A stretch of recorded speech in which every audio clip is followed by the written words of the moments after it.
ఆ విధంగా మనం ఎక్కడన్నా కానీ మైనస్ ఉన్న బూతులన్నీ లేపి అక్కడ తెలుగుదేశం పార్టీ జెండా ఎగరాలి.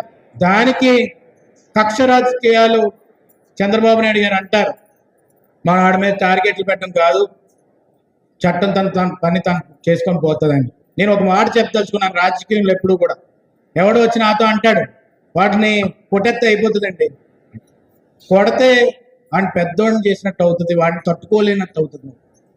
నీకు దమ్ముంటే రాజకీయంగా అన్ని విధాలుగా కూడా చాణక్యాన్ని వాడి అష్టదిగ్బంధనం చేసి రేపు జెండా ఎగరేసే సత్తా నీలో ఎప్పుడైతే వస్తుందో అప్పుడు రాజకీయ నాయకుడు అవుతావు తప్ప, వాడిని జుట్టు పట్టుకొని రోడ్డు మీద ఇడిస్తే రౌడీ అవుతావు తప్ప రాజకీయ నాయకుడు అవ్వలేదు. అది చంద్రబాబు నాయుడు గారు ఎప్పుడు చెప్తుంటారు, కత్తి పట్టుకున్నాడు కత్తితోనే సస్తాడు, గన్ను పట్టుకున్నాడు గన్నుతోనే సస్తాడని.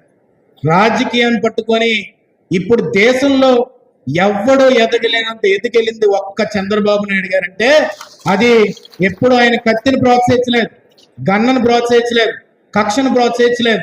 కానీ ఆయన ఒకటే అంటాడు, నాయకుడు అనేవాడు బలం ఎప్పుడు ఉంటుందంటే ఎదుటోడిని రాజకీయంగా తొక్కాలి తప్ప రౌడీజంతో తొక్కకూడదు. కాబట్టి దయచేసి మీ అందరినీ కోరుతుంది ఏంటంటే మనం రాజకీయ పరంగా మనం బలపడాలి. మనకి గవర్నమెంట్ ఉన్నప్పుడు ప్రజలకి మనం ఆ బూతులను ఎవరికైనా నిజాయితీగా మనతో నిలబడి అటు ఇటు కొంచెం ఉండి నిజాయితీగా నిలబడిన వాళ్ళైనా మనం కాపాడుకోవాల్సిన అవసరం ఏంటంటే కొంతవరకు మన స్వార్థం దక్కించుకొని మనం ఎట్టి పరిస్థితుల్లో ముందుకెళ్ళి ఈ తెలుగుదేశం పార్టీ జెండాని బలపరచుకోవాలని చెప్పి ఈ సందర్భంగా సవినీయంగా మనం చేసుకుంటూ